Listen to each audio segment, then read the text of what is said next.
یہ تبھی پوری ہو سکتی ہیں جب ملک ایک ہی ٹریک پہ رہے. بڑی پالیسیاں ہماری چاہے جتنی بھی حکومتیں تبدیل ہوں, ہماری مین پالیسیاں ایک ہی ٹریک پہ رہیں, اور چھوٹی موٹی ہماری پالیسیاں جو ہے اس میں بے شک گورنمنٹ چینجز لاتی رہے. اب موجودہ گورنمنٹ نے جو چینجز لائی ہے اس حساب سے دیکھا جائے تو ایک تو کرونا نے بہت زیادہ تباہیاں مچائی ہیں,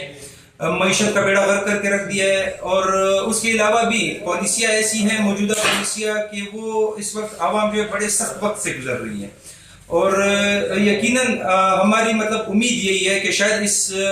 سخت وقت کے بعد انشاءاللہ ایک اچھا وقت آئے گا.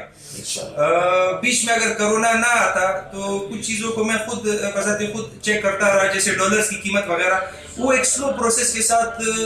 اس کا ریٹ کم ہوتا جا رہا تھا, لیکن جیسے ہی کرونا آیا ہے اس نے ایک دم چھلانگ لگائی ہے. تو اگر دیکھا جائے, اور مین بات پھر وہی آتی ہے ڈاکٹر صاحب کہ پالیسی جو ہے نا, بڑی پالیسیز اگر گورنمنٹ کے چینج ہونے پہ ان پہ فرق نہ پڑے تو انشاءاللہ تعالیٰ اس ملک کی میں جو ہے نا بزنس کا رجحان جو ہے وہ کسی صورت خراب نہیں ہو سکتا, بلکہ وہ دن بدن بڑھے گا. اور بقول پی ٹی آئی کی حکومت سے جتنے بھی ترجمان بیٹھے ہیں کہ اسحاق ڈار صاحب نے جو پچھلے 5 سال نون لیگ نے گزارے ہیں کہ ڈالر کو مصنوعی طریقے سے رکھا گیا تھا, برقرار رکھا گیا تھا, تو کیا اس وجہ سے ڈالر اوپر چلا گیا؟ سننے میں تو یہی آیا ہے, اور ساتھ ہی ساتھ پھر جو عمران خان صاحب کی پالیسی ہے ان کا یہ سننے میں آیا ہے کہ انہوں نے یہی کہا تھا کہ ہم ڈالر کو آرٹیفیشل ریٹ پہ نہیں رکھیں گے, جو اس کا اوریجنل ریٹ ہے پیسے کے حساب سے جو اس کا اوریجنل ریٹ بنتا ہے ہم اسی ریٹ سے اس کو چلائیں گے, تاکہ حکومت کو جو ہے ڈالر کا قیمت کم رکھنے کے لیے واپس عوام کی جیب سے پیسہ نہ نکالنا پڑے. اب اس حساب سے اگر دیکھا جائے عارضی ٹیکے لگا کر معیشت کو چلانا وہ طریقہ کار نہیں تھا. طریقہ کار یہی ہے کہ جو اصل حقیقت ہے اس پہ چلاتے ہوئے ملک کو جو ہے نا اس کے اندر رہتے ہوئے ملک کی پالیسیاں اختیار کی جائیں, تو اس پہ یہ زیادہ امید ہے کہ اگر کچھ ٹائم لگ جائے گا, کچھ کڑوا وقت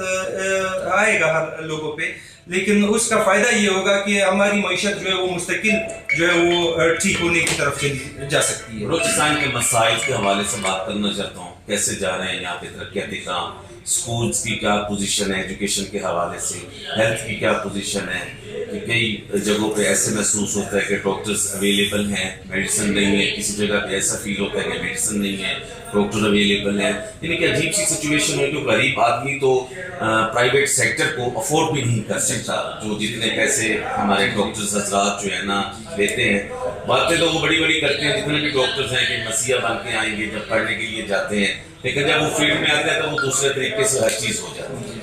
لیکن ہمیں جو گورنمنٹ سہولت دے رہی ہے ہاسپٹلز میں وہ کیسی ہے, ایجوکیشن کے حوالے سے کیسی ہے؟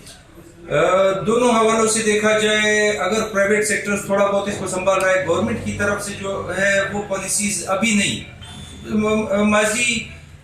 کافی زیادہ اگر آپ دیکھیں گے تو ماضی میں یہی صورتحال رہی ہے جو ابھی بھی ہے, کوئی زیادہ چینجز اس میں نہیں آئی, چاہے وہ ہیلتھ کے حوالے سے ہو, چاہے وہ ایجوکیشن کے حوالے سے ہو. اور اس کی ایک بڑی وجہ یہ بھی ہے کہ پرائیویٹ سیکٹرز کا اس لیول پہ اتنا زیادہ اوپر آ جانا, تو وہ بھی ایک قسم کا تباہی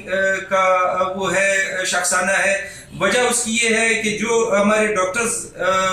کی جو فیلڈ ہے نا وہ اکثر جو ہے سیاست زدہ ہو چکی ہے, اور اس میں ایسا ہے کہ وہ نئی آنے والی گورنمنٹوں کے لیے وہ جو ہے مسئلے مسائل بھی کھڑے کرتے ہیں. اور دوسری بات یہ ہوتی ہے کہ اکثر یہی ڈاکٹر جو ہے نا یہ پرائیویٹ کلینکس میں جا کے بہترین علاج کرتے ہیں, لیکن گورنمنٹ سیکٹرز میں یہ اکثر ہڑتال پہ بیٹھے ہوتے ہیں. تو اگر دیکھا جائے حکومت وقت یا حکومت بلوچستان کو اس حوالے سے ان کو یہ کوشش کرنی چاہیے کہ وہ زیادہ سے زیادہ ہیلتھ اور ایجوکیشن پہ فوکس کریں. ابھی سارے بلوچستان کا جو ہے دار و مدار کوئٹہ کے سول ہاسپٹل پہ, لیکن سول ہاسپٹل میں اگر آپ جائیں گے تو وہاں پہ سہولیات کا بہت زیادہ فقدان ہے. تھوڑا سا بھی اگر کسی کا اس کے ساتھ اتنے وسائل ہوں کہ وہ اپنا علاج پرائیویٹ کروا سکے تو وہ کسی صورت سرکاری ہاسپٹل نہیں جاتے. حالانکہ دنیا کا قانون یہ ہے کہ خاص کر ایجوکیشن, ہیلتھ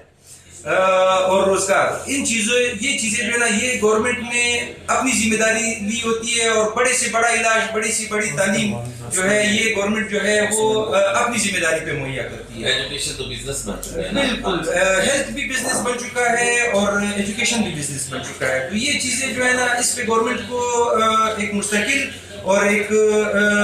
پاورفل قسم کی جو ہے نا پالیسیز اپنانی پڑے گی. دوسری بات یہ ہے کہ دوسرے ضلعوں میں اگر دیکھا جائے تو وہاں پہ ہاسپٹلز برائے نام ہیں, صرف ہاسپٹلز ہیں, باقی علاج وغیرہ اس میں کچھ نہیں ہے. کہیں پہ بھی کوئی کراچی کے روٹ پہ یا ادھر جوب کے روٹ پہ یا ادھر چمن کے روٹ پہ کوئی ایکسیڈنٹ ہوتا ہے تو وہ مریض چاہے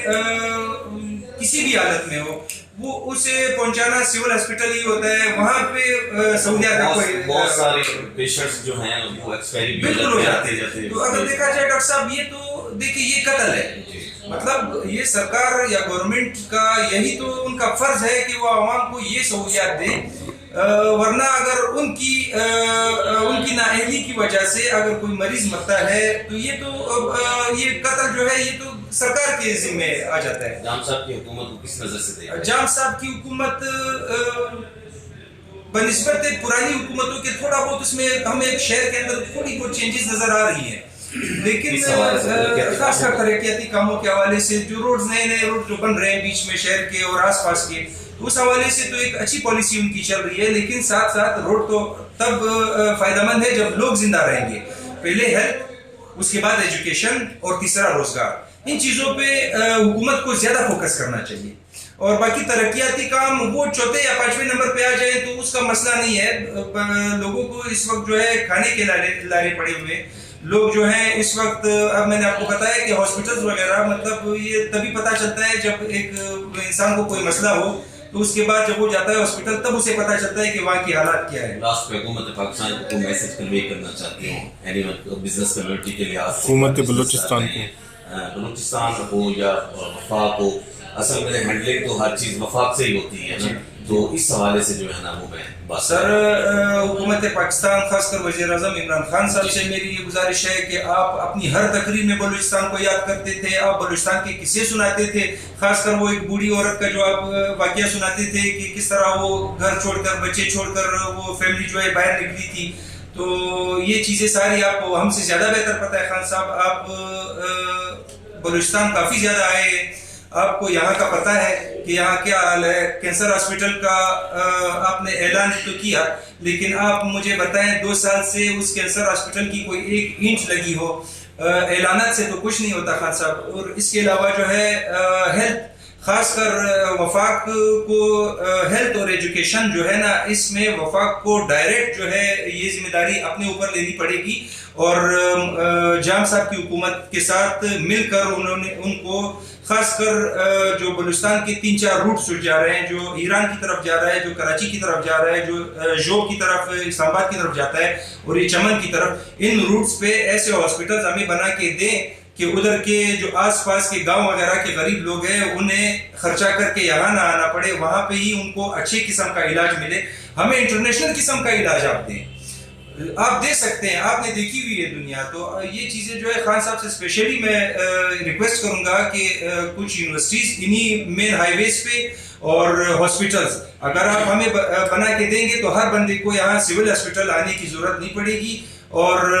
برڈن بھی کم پڑے گا. جی ہاں, بہت زیادہ کم ہو جائے گا. جام صاحب بھی اگر سن رہے ہیں تو جام صاحب کو بھی میرا یہی مشورہ ہے کہ وہ وفاق کے ساتھ مل کے, اگر ان کے پاس اتنے فنڈز نہیں ہیں تو وفاق کے ساتھ مل کر انشاءاللہ یہ 72 نیوز کی طرف سے آپ کی آواز جام صاحب کے پاس, اللہ کرے کہ وزیر اعظم صاحب کے پاس پہنچائیں. ہمارا تو مقصد ہے کہ عوام کی رائے کو لے کے آگے پہنچانا, اور امپلیمنٹ جو ہوتا ہے وہ حکومت کا کام ہوتا ہے, وہ میڈیا والوں کا کام نہیں ہوتا. خان صاحب آپ کا بہت شکریہ. یہ تھے سعید اللہ خان کاکڑ صاحب جو کہ اپنے خیالات کا اظہار کر رہے تھے. بڑی اچھی بات ہے کہ خاص طور پہ ان کا یہ کہنا تھا وزیر اعظم صاحب کو اور جام کمال صاحب کو کہ یونیورسٹیز بنائی جائیں, خاص طور پہ جو بڑے روڈس یہاں پہ بن رہے ہیں ان کے حوالے سے, تاکہ ایجوکیشن کو مزید جو ہے نا ترقی دیں. اور دوسرا جو سب سے مین ایشو ہے اس کا ہے وہ ہیلتھ کا ایشو جو ہے نا وہ سب سے بڑا ہے, کیونکہ یہاں جو چھوٹے شہر ہیں ان میں ہیلتھ نہیں ہے. وہ سارا برٹن جو ہے یہاں DHQ میں پڑتا ہے کوئٹہ میں, اور اتنا وہ بندہ افورڈ بھی نہیں کر سکتا کہ DHQ افورڈ کرے. یہ چھوٹے چھوٹے شہروں میں ان اچھی جو ہے نا انٹرنیشنل سطح پہ جو ہے نا ہاسپٹلس قائم کیے جائیں. ان 4-5 روڈوں کا جو انہوں نے نام لیا اس پہ قائم کیا جائے, تاکہ بلوچستان کو سہولیات سے نوازیں, بلوچستان کی ترقی کے لیے نوازیں. اور جیسے وہ بوڑھی عورت کا انہوں نے ذکر کیا کہ خان صاحب تقریب میں بلوچستان کو کہتے تھے کہ بلوچستان کے لیے، تو اب مہربانی کر کے ان کی نوازش ہوگی کہ بلوچستان کے اوپر کوئی تھوڑا سا کام کریں تاکہ بلوچستان ترقی کی طرف جائے۔ کیمرہ مین عبدالغفور کے ساتھ ڈاکٹر نوید 72 نیوز۔